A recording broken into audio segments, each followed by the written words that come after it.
美國總統川普前日昨晚去訪問中國了後，捌講到佇對台軍售的議題，會閣和治理台灣的人來討論。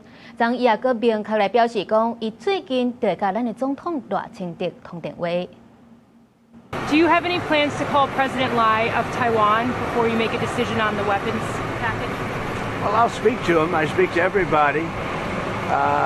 We have that situation very well in hand. We had a great meeting with President Xi.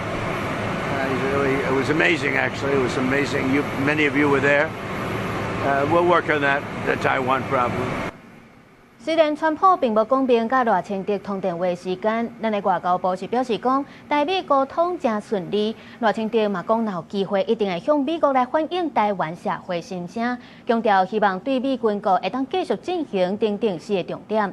另外嘛，閣再表明講，期待台美也閣有其他民主國家會當做伙來合作，促進和平甲安全。